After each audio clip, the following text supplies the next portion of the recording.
আসসালামু আলাইকুম প্রাণপ্রিয় শিক্ষার্থীরা, আশা করি অনেক ভালো আছো। অনেকে আমাকে রিকোয়েস্ট করেছো স্যার ষষ্ঠ অধ্যায়টা নিয়ে একটু আলোচনা করেন। ষষ্ঠ অধ্যায়টা খুবই মানে আমাদের কাছে একবার ধারণার বাইরে, আমরা এই সম্পর্কে কোনো ধারণা নাই। আপনার পুরাতন ভিডিওগুলো দেখেছি কিন্তু আপডেট কোনো ভিডিও পাচ্ছি না। তো যারা কমেন্ট করেছো, আমাকে ডিস্টার্ব করেছো এই অধ্যায়টার সম্পর্কে আলোচনা করার জন্য, তারা তাদেরকে ধন্যবাদ দিতে চাচ্ছি। আইসিটি ষষ্ঠ অধ্যায় ডাটাবেস ম্যানেজমেন্ট সিস্টেম বা ডিবিএমএস যেটাই বলো না কেন, তথ্য যোগাযোগ প্রযুক্তি বইয়ের এই অধ্যায় থেকে একটা সৃজনশীল তোমরা বোর্ড পরীক্ষায় পাবে। 2026 সালে এই অধ্যায় থেকে একটা প্রশ্ন পাবে। 27 সালেও তোমরা পাবে যদি কোনো দুর্ঘটনা শর্ট সিলেবাস না আসে। হ্যাঁ, ঘটনাক্রমে অনেক সময় শর্ট সিলেবাস আসে। এবং এই চ্যাপ্টারে একদম পূর্ণাঙ্গ আলোচনা করব, A to Z আলোচনা করব। তবে হ্যাঁ, কয়েকটা পার্ট থাকবে, আর পরবর্তী পার্টটা আমি আপলোড দিব যদি এই পার্টের এই ভিডিওতে, মানে এই ভিডিওটা যারাই দেখবা যদি শেয়ার করো, যদি সবাই শেয়ার করো এবং কমেন্টে জাস্ট লিখবা। ক্লাসটা যদি কমপ্লিট হয়ে থাকে তাহলে ডান লিখবে এবং কেমন লাগলো সেটা তুমি কমেন্টে জানাবা, ঠিক আছে? যদি কমেন্টে জানাও, যদি বলো যে না ভালো লেগেছে, এই ক্লাসগুলো আরো চাই, এই অধ্যায়ের উপর বাকি টপিক আলোচনা চাই, তাহলে আমি নেক্সট ক্লাসগুলো আপলোড দিব, ঠিক আছে? সো ধন্যবাদ সবাইকে আরো একবার দেখার জন্য। ওকে, যেটা বলতে চাচ্ছিলাম, আমরা এখন আলোচনা করব ডাটাবেস ম্যানেজমেন্ট সিস্টেম নিয়ে। এটা তথ্য যোগাযোগ প্রযুক্তি বইয়ের খুবই গুরুত্বপূর্ণ একটা টপিক। হ্যাঁ, এটা আমি সবসময় বলি যে এটা তথ্য যোগাযোগ প্রযুক্তি বইয়ের খুবই গুরুত্বপূর্ণ একটা টপিক। তো ডিবিএমএস এর পূর্ণরূপ কি? এটা হচ্ছে ডাটাবেস ম্যানেজমেন্ট সিস্টেম। কি এটা? Database management system. 1964 সালে প্রথম এটা ধারণা দেয় চার্লস, এই যে দেখো, চার্লস ব্যাচম্যান 1964 সালে প্রথম ধারণা দেয় এবং 1973 সালে যে উনি প্রথম এটার উপর একটা তোমার পুরস্কার পায়, একটা অ্যাওয়ার্ড পায়, টার্নিং অ্যাওয়ার্ড। এবং উনি যে তোমার ফাইলটা তৈরি করে, তখন এটার নাম ডাটাবেস ম্যানেজমেন্ট সিস্টেম ছিল না, তখন এটার নাম ছিল ইন্টিগ্রেটেড ডাটা স্টোর ছিল। কি ছিল? আইডিএস বা ইন্টিগ্রেটেড ডাটা স্টোর ছিল, ঠিক আছে? আমি কি বোঝাতে পারতেছি? যদি বোঝাতে পারি একটু কমেন্টে লিখো আসলে কেমন লাগলো। এটা একদম মারাত্মক লেভেলের একটা ক্লাস হবে এবং পার্ট বাই পার্ট আমি আপলোড দিব তোমার শেয়ারের উপর এবং তোমার কমেন্টের উপর ভিত্তি করে।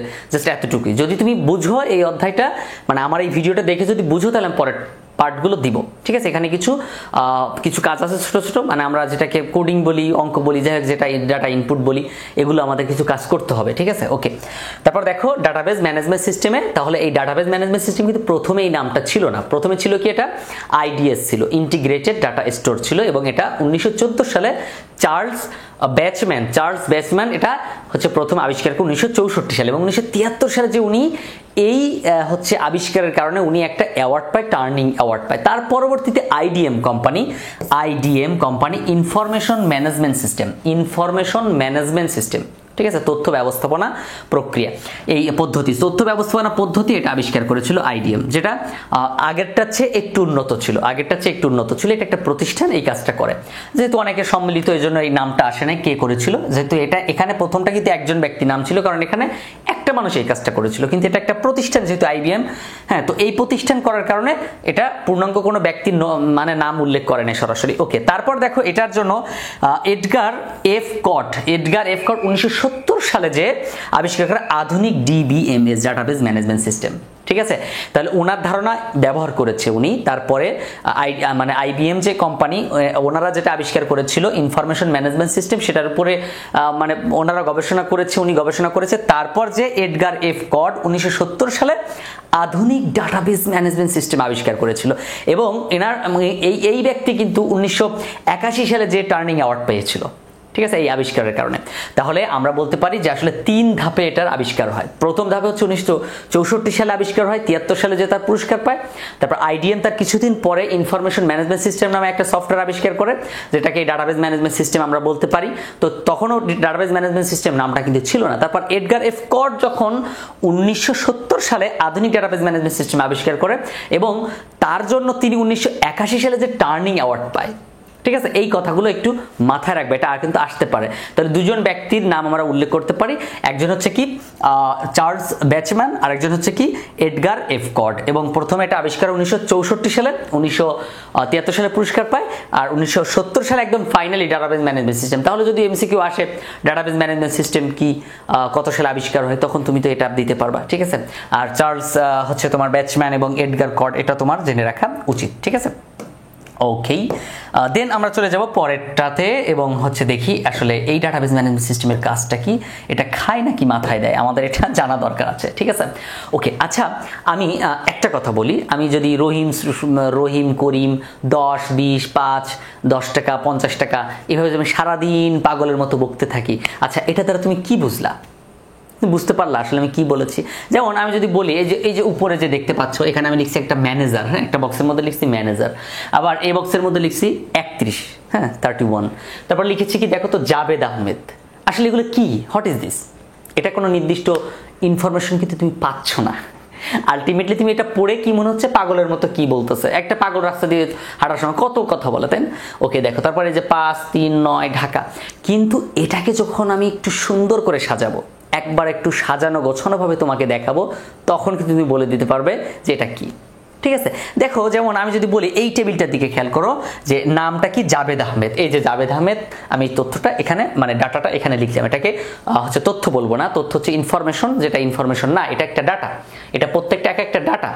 ডাটাগুলো কি মানে একবারে ছড়ানো ছিটানো থাকে বিভিন্ন জায়গা থেকে, এটা মানে একসাথে করে তারপর একটা ইনফরমেশন তৈরি করতে হয়। তো এই ছড়ানো ছিটানো আমরা ডাটাকে দেখে বুঝি না এটা কি বোঝাচ্ছে, ডাটা আমাদের কিছু বোঝাতে পারে না, কারণ ডাটাতে নিজেই অসমাপ্ত, সে সম্পূর্ণ তথ্য প্রকাশ করে না। ঠিক আছে, তো দেখো এইখানে ম্যানেজার আছে, 31 আছে, জাবেদ আছে, 5 3 9 আছে, ঢাকা আছে, কোনোটা দিয়েই আমি কিছু বুঝতে পারলাম না এটা আসলে কি সম্পর্কে বলতেছে।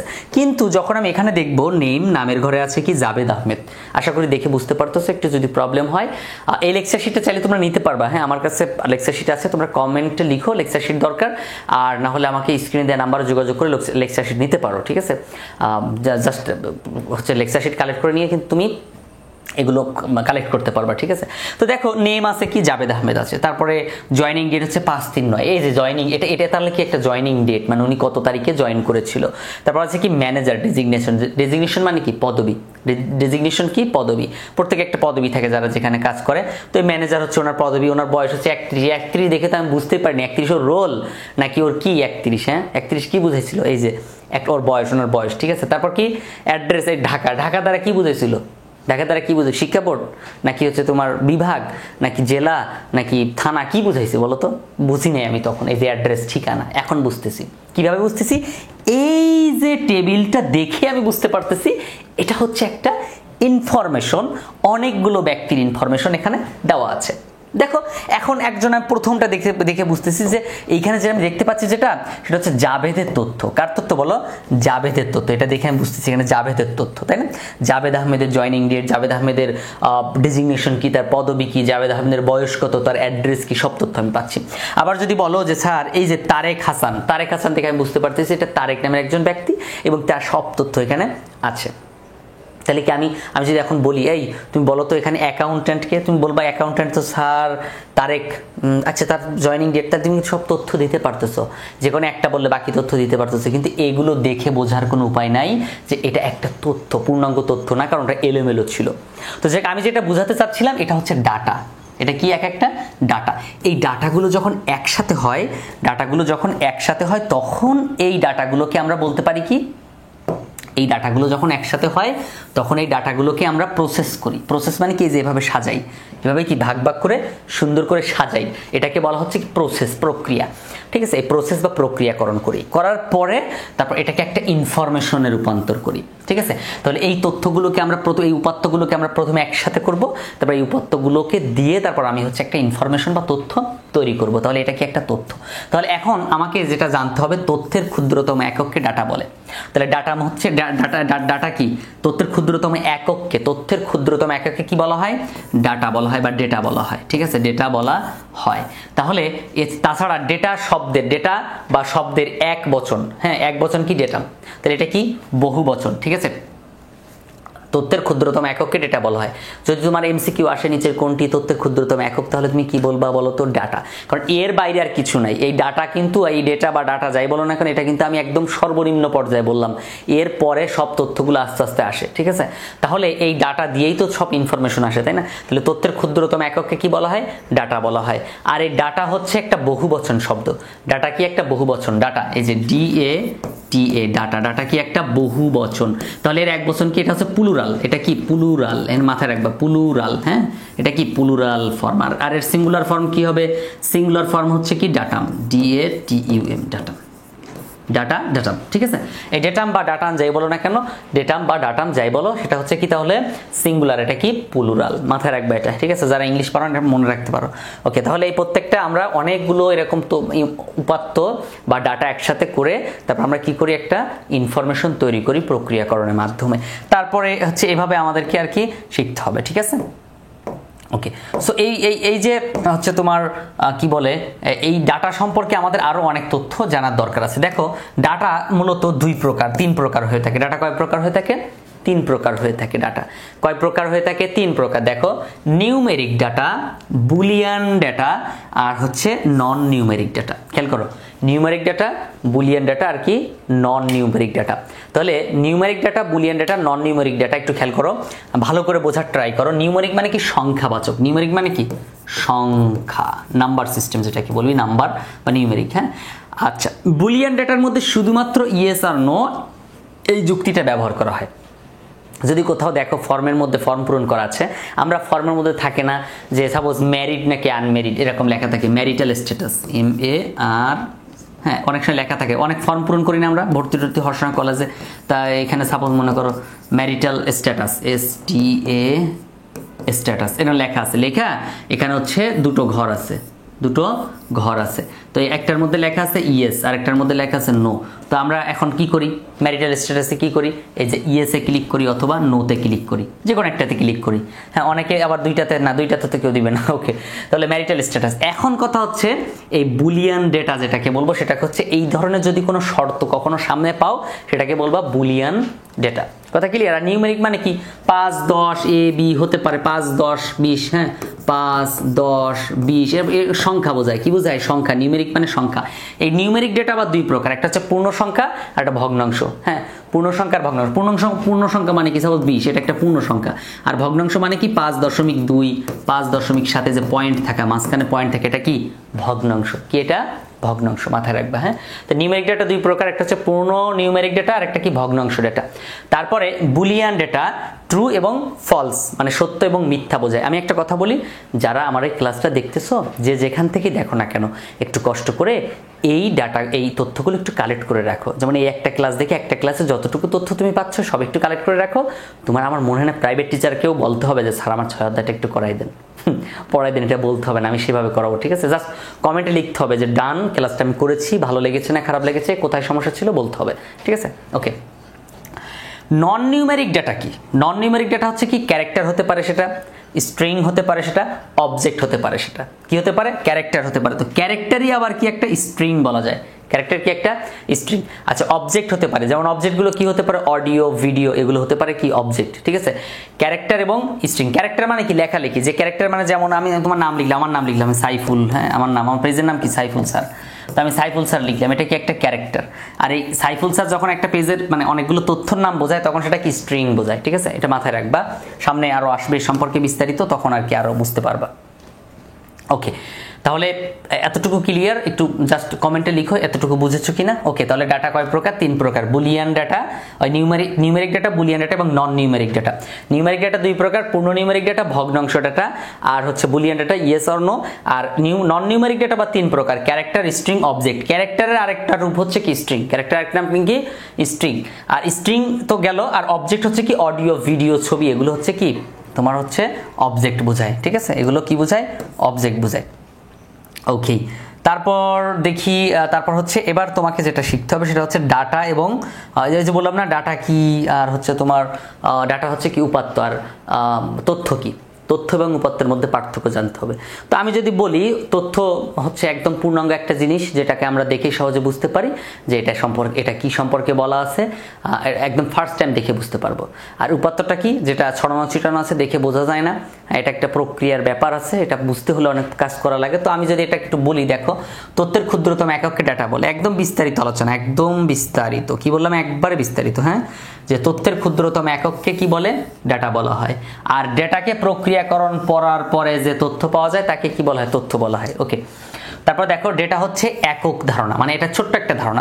যেমন আমি বললাম যে 20 হ্যাঁ বললাম 20 বললাম, তো এটা কি 20 কি একটা ধারণা, জাস্ট একটা ধারণা যে এই 20 মাথায় রেখো 20, এটা ধারণা দিলাম তোমাকে, আর কিছু না। 20 মানে কি তোমার খাতায় তুমি 20 পেয়েছো, যখন আমি পূর্ণাঙ্গ বলবো তখন সেটা ইনফরমেশন হবে। আর আমি জাস্ট 20 বলে রাখছি, এটা ধারণা দিয়ে রাখছি।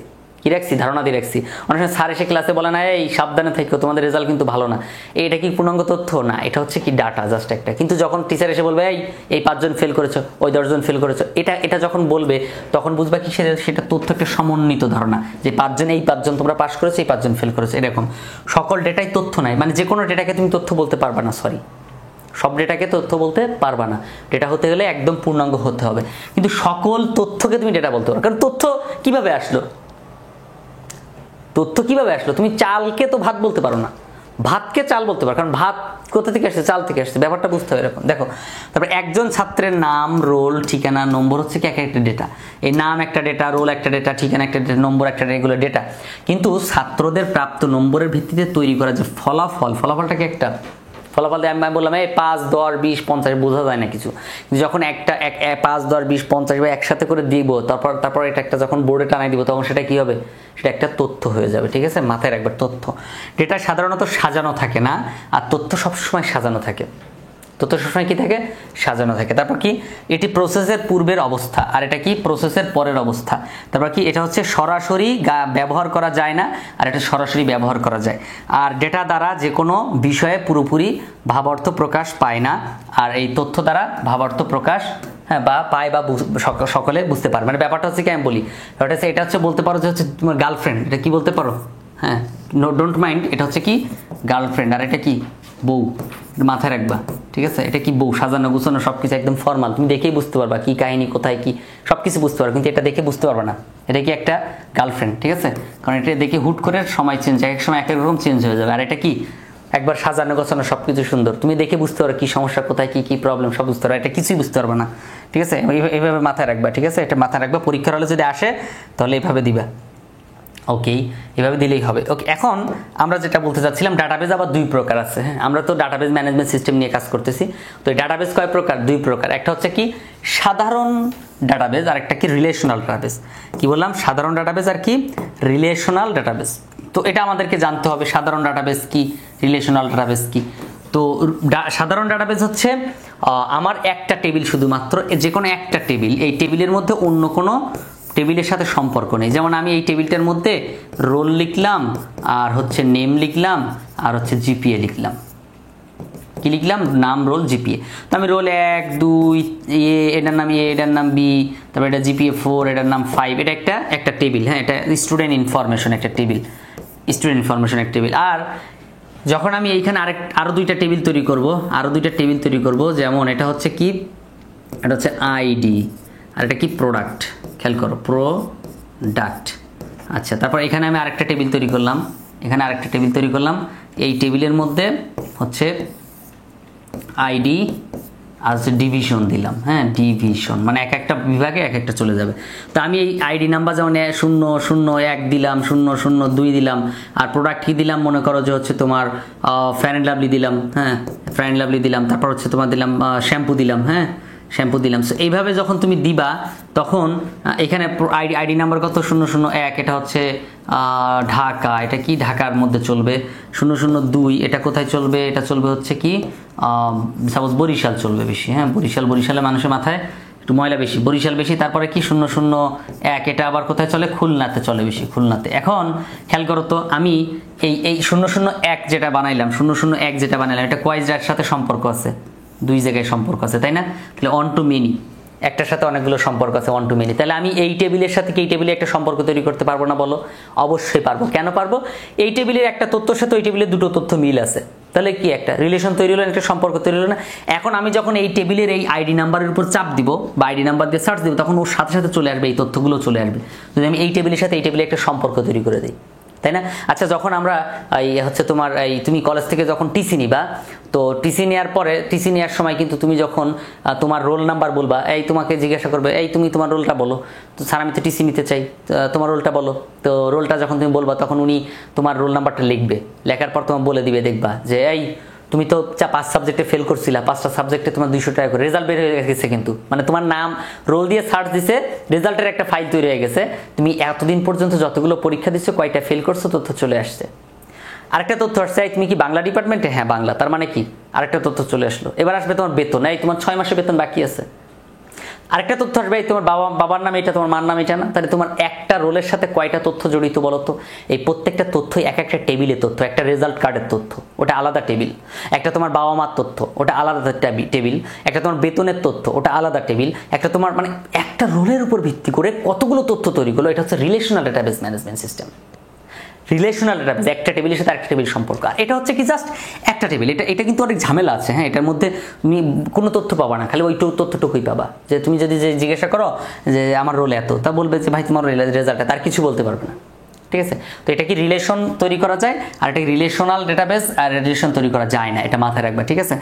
এডগার এফ কড এই হচ্ছে তোমার রিলেশনাল ডেটাবেস ম্যানেজমেন্ট সিস্টেম, এটা তৈরি করেছিল লাস্টে দিয়ে, কিন্তু প্রথমে যখন হচ্ছে তোমার ওই যে চার্লস যখন এটা আবিষ্কার করেছিল 1964 সালে, তখন কিন্তু উনি এই নর্মাল বিষয়টা আবিষ্কার করেছিল, হচ্ছে তোমার আইডিএম যেটা আবিষ্কার করেছিল আইবিএম, ওটাও কিন্তু সেম এরকম ছিল।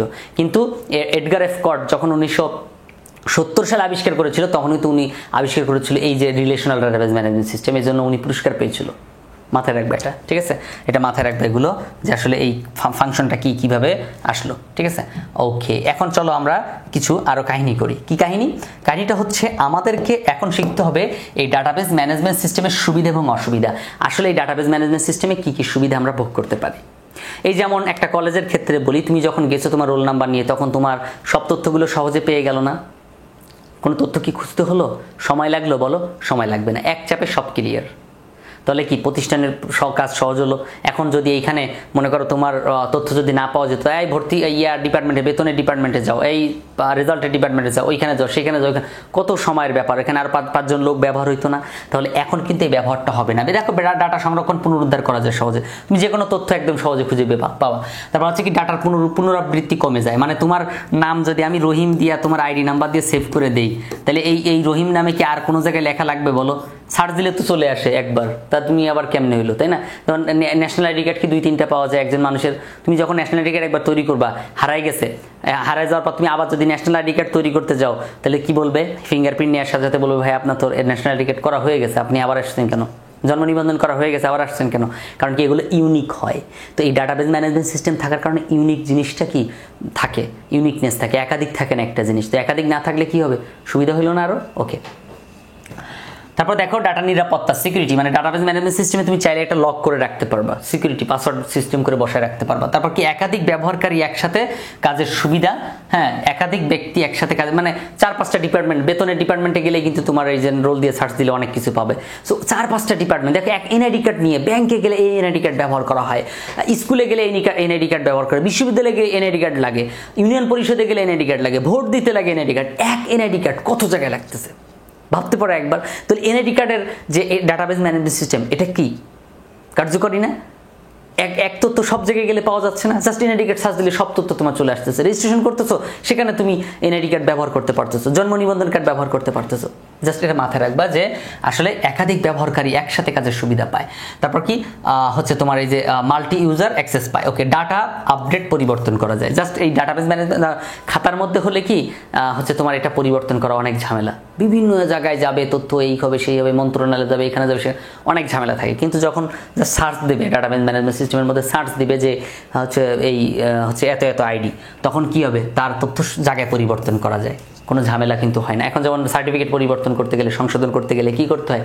জাস্ট হচ্ছে অনলাইনে যে সার্চ দিয়ে তুমি তোমার তথ্য সব দিয়ে দিবে, ওনারা সার্চ দিয়ে ওখানেই তোমার হচ্ছে সংশোধন করে দিবে। তার মানে কি তোমার প্রবলেম সলভ হয়ে গেল, তোমার এই মন্ত্রণালয় সেই মন্ত্রণালয়, এখানে সেখানে বিভিন্ন জায়গায় যাওয়া লাগলো না, জাস্ট এনাফ। ওকে, রিপোর্ট তৈরি করতে সহজ হয়, ডাটা ইন্টিগ্রিটি ও কনসিস্টেন্সি বজায় থাকে। ওকে, তারপর দেখো অসুবিধা কিন্তু কিছু আছে ডাটাবেস ম্যানেজমেন্ট সিস্টেমের। কি যেমন সফটওয়্যার হার্ডওয়্যারের খরচ বেশি, যেমন একটা কম্পিউটার তো দরকার হয়। সারা ডাটাবেস ম্যানেজমেন্ট সিস্টেম তো কম্পিউটার ছাড়া অসম্ভব। মোবাইল বলো, কম্পিউটার বলো, ট্যাব বলো, ট্যাবলেট বলো, তারপর হচ্ছে তোমার এই যে ল্যাপটপ বলো, লাগবেই। হটেভার তুমি যাই বলো না কেন, দরকার আছে। ডাটাবেস ম্যানেজমেন্ট সিস্টেম তেমনি চলে না। তারপর আছে কি ডাটাবেস পরিচালনার জন্য দক্ষ লোক দরকার। যে কোনো মানুষের কাছে ডাটাবেজ ম্যানেজমেন্ট সিস্টেম দেওয়া যাবে না, পারবেই না। তারপর আছে কি ডাটাবেজের পরিচালনার জন্য দক্ষ লোক, তারপর কি ব্যবহার জটিল হতে পারে, অনেক সময় এটা ব্যবহার জটিল হয়, তবে ট্রেনিং এর ব্যবস্থা করলে এটা সমাধান হয়ে যায়। তারপর কি সিস্টেম ব্যর্থ হলে পুরো ডাটাবেজ ক্ষতিগ্রস্ত হতে পারে। যেমন এনআইডি কার্ডে যদি আজকে ন্যাশনাল ওয়েবসাইটে বা নির্বাচন কমিশন ওয়েবসাইটে যদি একটা প্রবলেম হয়, সারা বাংলাদেশে এনআইডি কার্ডের সার্ভিস কিন্তু বন্ধ হবে, বন্ধ হবে না? এটাই বললাম আর কি। নিরাপত্তা ঝুঁকি, হ্যাকিং হয়, অনেক সময় হ্যাকিং হওয়ার কারণে নিরাপত্তা ঝুঁকিতে থাকে, এটা মাথায় রাখতে হবে। সো এই সুবিধা অসুবিধাগুলো তুমি মুখস্থ রাখবা, এবং মুখস্থ না খালি লিখে বারবার লিখে মুখস্থ রাখবা, একবার ভালো মতো বুঝে বুঝে। তুমি নিজেই পারবা রে ভাই, এটা যদি পড়া লাগে কি কম আর পড়া লাগবে না, তুমি নিজে পড়বা মন দিয়ে একবার ভালো মতো, ঠিক আছে? চ্যাটিং ফিটিং বাদ দিয়ে একদম ভালো মতো পড়বা, একবার একদম মনোযোগের সাথে পড়ে তারপর লিখবা, ক্লোজ, ক্লিয়ার হয়ে যাবে। তোমরা চাইলে একটা কাজ করতে পারো, আমি একটা কথা বলি, হ্যাঁ প্লিজ ডোন্ট মাইন্ড, একটু জাস্ট 2 মিনিট একটু সময় নষ্ট করি। আমার একটা অনলাইন কোর্স আছে, হ্যাঁ 999 টাকা কোর্স ফি দেই, 999 টাকা। এই 999 টাকা তুমি, আচ্ছা তুমি 1 মাস যদি একটা টিচারের কাছে পড়তে যাও, অনেকে 1500 টাকা নেয়, কত নেয়? 1500 টাকা নেয় না বলো? অনেকে 1000 টাকা নেয়, 3 দিন পড়ায় 1000 টাকা নেয়, অনেকে 1500 টাকা নেয়। আচ্ছা আমি প্রতি মাসে 1500 টাকা বা 1000 টাকা চাইছি, আমি চাইছি একবার মাত্র 999 টাকা দিবা, ভর্তি হবা, মাত্র 999 টাকা দিবা, ভর্তি হবা। হওয়ার পরে তুমি একদম তোমার বোর্ড পরীক্ষা, যখন তুমি এইচএসসি পরীক্ষার্থী 2026, এইচএসসি 2026 সালের, তো তুমি যদি এইচএসসি 2026-এর হয়ে থাকো, তাহলে তুমি একবার এইচএসসি 2026 সালের আইসিটি যে পরীক্ষা হবে, সেই পরীক্ষার দিন পর্যন্ত তুমি ক্লাস করতে পারবা।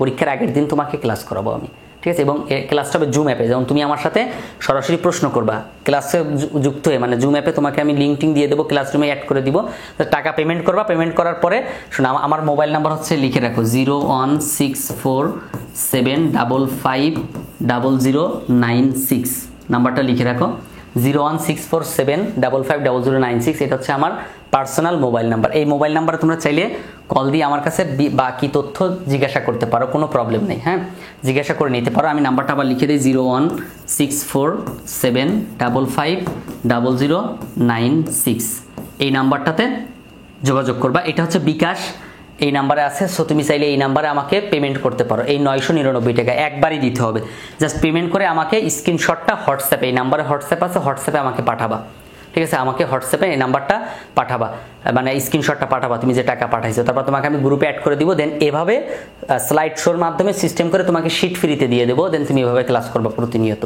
ইনশাল্লাহ। আমি কথা দিচ্ছি, আমি তোমার সিলেবাস কমপ্লিট করাবো, শুধু কমপ্লিট না, তোমাকে আমি যে কোনো মূল্যে আমার নিজের দায়িত্বে আমি তোমার A+ আনার ব্যবস্থা করে দেবো ইনশাল্লাহ, আল্লাহ যদি সহায় থাকে।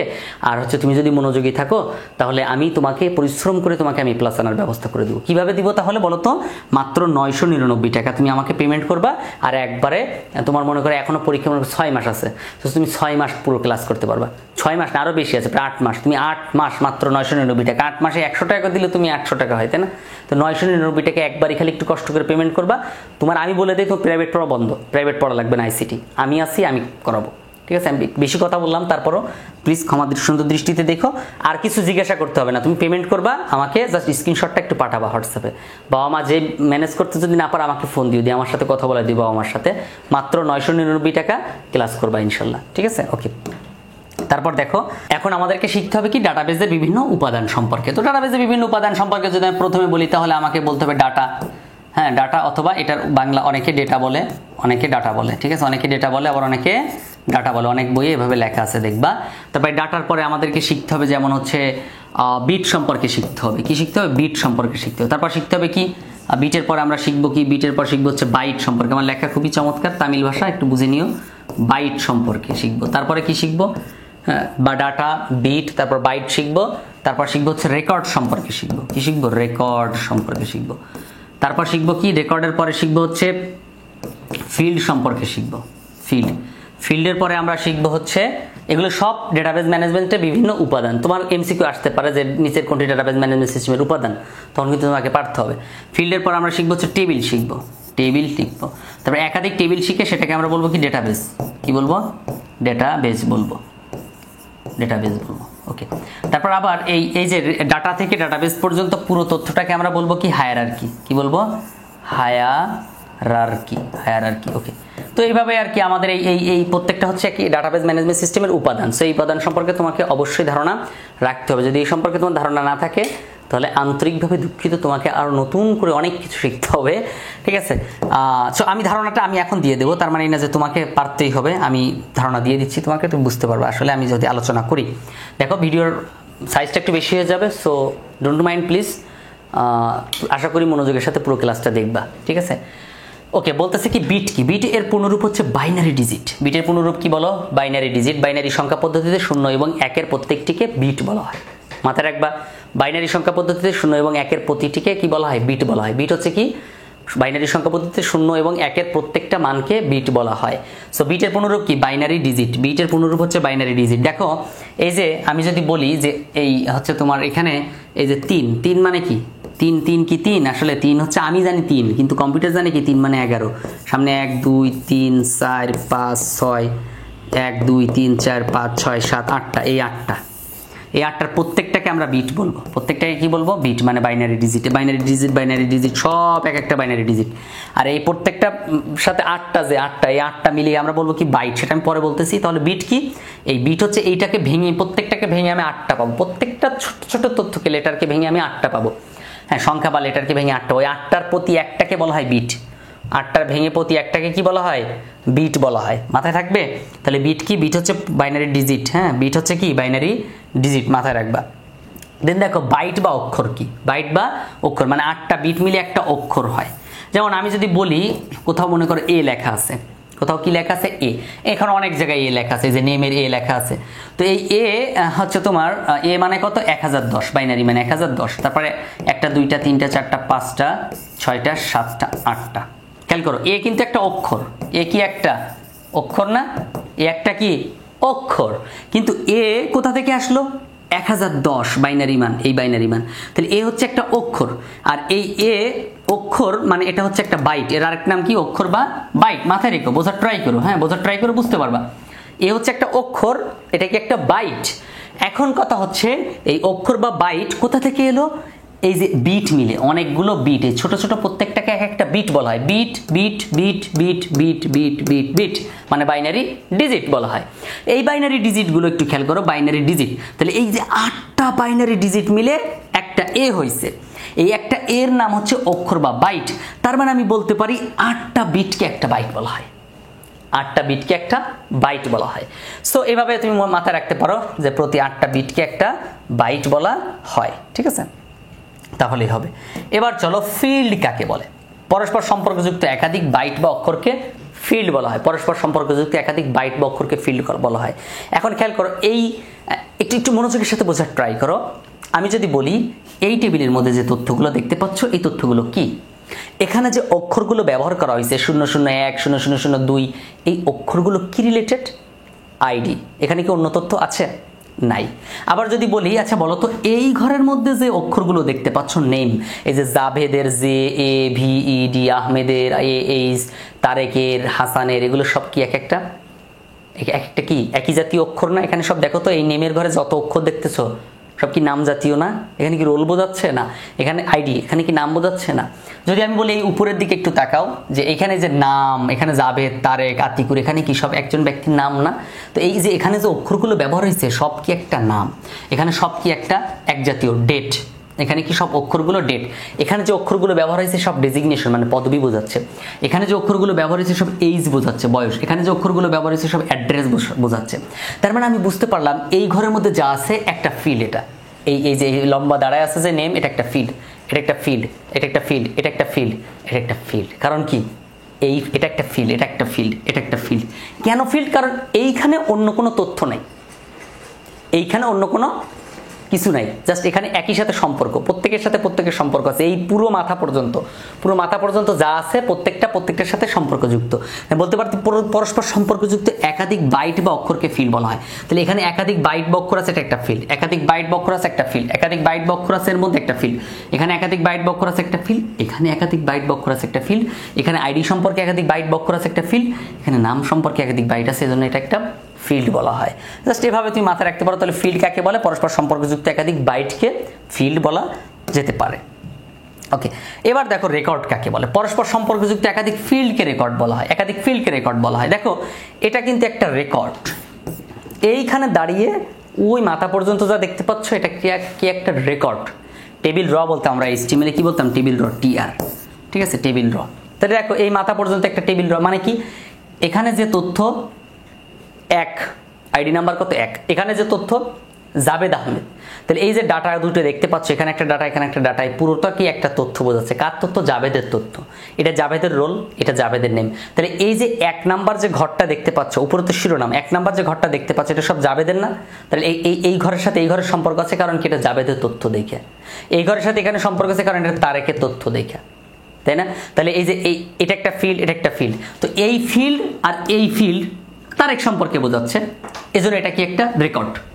তার আগের ফিল্ড, এই ফিল্ড জাবেদ আহমেদ সম্পর্কে বোঝাচ্ছে, জন্য এটা একটা রেকর্ড। এখানে কি দুটো ফিল্ড, দেখো এখানে আতিকুর রহমানের ফিল্ড আর এই যে জয়নিং ডেট ডেজিগনেশনের ফিল্ড, এইজের ফিল্ড, অ্যাড্রেসের field, Comilla 27 field, operator field, এই যে 3, 4, 8 ফিল্ড, এই যে আতিকুর রহমান ফিল্ড, এগুলো কিন্তু একটা সম্পর্ক আছে, কি ওরা একজনের ইনফরমেশন বোঝাচ্ছে, এখান থেকে মাথা পর্যন্ত একজনের ইনফরমেশন বোঝাচ্ছে, এজন্য এটাকে কি বলবো আমরা, একটা কি বলবো, রেকর্ড বলবো। তাহলে এখানে কয়টা রেকর্ড আছে, উপরে একটা রেকর্ড আছে, তারপর একটা রেকর্ড আছে, তারপর একটা রেকর্ড, তারপর একটা রেকর্ড, কারণ এইটার সাথে পুরোটা মাথা পর্যন্ত সম্পর্ক আছে, এখানে পুরোটা মাথা পর্যন্ত একটার সাথে একটা সম্পর্ক আছে পুরোটা, এজন্য এখানে বলছে পরস্পর সম্পর্ক যদি একাধিক ফিল্ডকে একটা রেকর্ড বলা হয়। আমি আশা করি বোঝাতে পেরেছি, যদি না বুঝতে পারো কমেন্টে লিখো কষ্ট করে, আমি ট্রাই করব এইটুকু আবার পরবর্তী কোনো ক্লাসে আলোচনা করে দেওয়ার জন্য। এবার টেবিল বা ফাইল কি?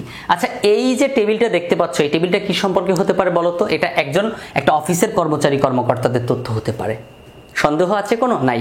এখানে কি কোনো একটা অফিসের কর্মচারী কর্মকর্তা সম্পর্কে তথ্য থাকতে পারে।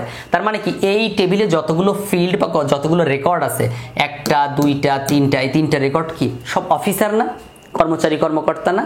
এই জন্য এটাকে কি বলা, একটা টেবিল। তার মানে একটা টেবিলের মধ্যে অন্য কোনো তথ্য থাকবে না। সাপোজ এখানে আমি দিলাম হচ্ছে, তোমার মনে করো যে একটা টেবিল তৈরি করছি স্টুডেন্ট ইনফরমেশন, তো এখানে আমি রোল দিছি, এখানে আমি নেম দিছি, এখানে আমি জিপিএ দিছি। এখন আমি এখানে রোল দিলাম 1, নাম দিলাম মনে করো AB, এখানে কি আমি জিপি এর ঘরে দিলাম 4 পয়েন্ট। আচ্ছা, এখানে রোল আমি 2 দিলাম, খেয়াল করো রোল 2 দিলাম, বোঝার ট্রাই করতে হবে, নাম দিলাম BM, তারপর হচ্ছে কি এখানে আমি 35 দিছি, কেন 35 দিছি, ওর বয়স 35। আচ্ছা, এখানে কি আমি বয়স বোঝাচ্ছি, এখানে আমি রেজাল্ট শিট না, রেজাল্ট শিটে কি বয়স লাগে না, তাহলে এটাকে একটা টেবিল হবে না, দুঃখিত, কারণ এখানে একই রকম তথ্য না, তাহলে এখানে একই রকম তথ্য আছে, সুতরাং এটা কি একটা টেবিল।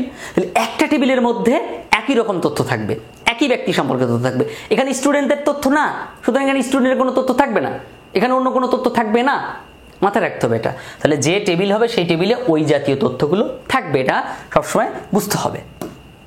ওকে, তারপর কি আছে দেখো, তারপর আছে কি ডেটাবেস। কি ডেটাবেস হচ্ছে যখন এই একটা টেবিলে আরো 50টা টেবিল একসাথে করে, যেমন একটা কলেজে কতগুলো টেবিল হতে পারে, কলেজের মধ্যে কলেজের ডাটাবেস যদি আমি যদি একটা কলেজের ডাটাবেসকে অ্যানালাইসিস করি, তাহলে দেখো কলেজের জন্য কয়টা টেবিল হতে পারে।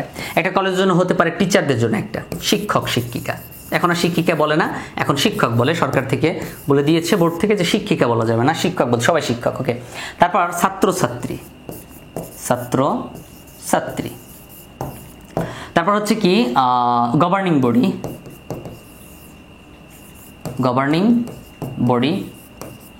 তারপর হচ্ছে কি গভর্নিং বডির পরে হচ্ছে থাকতে পারে তোমার শিক্ষক, ছাত্রছাত্রী, গভর্নিং বডি, এরপরে থাকতে পারে অভিভাবকদের জন্য একটা ফাইল থাকতে পারে, বিভিন্ন অভিভাবকদের নাম্বার রাখার জন্য, অভিভাবক। এখন কথা হচ্ছে দেখো, একটা কলেজের মধ্যে শিক্ষক, ছাত্রছাত্রী, গভর্নিং বডি, অভিভাবক। আচ্ছা, এখানে প্রত্যেকটা টেবিলে একটা নাম থাকবে না, এই কলেজের নাম দেওয়া থাকবে, তার মানে কি বোঝাচ্ছে, এটা সম্পর্কযুক্ত আছে না? তাহলে পরস্পর সম্পর্কযুক্ত একাধিক টেবিল, একটা টেবিল সব কলেজ সম্পর্কিত তথ্য, এই জন্য এটাকে কি বলবো আমরা,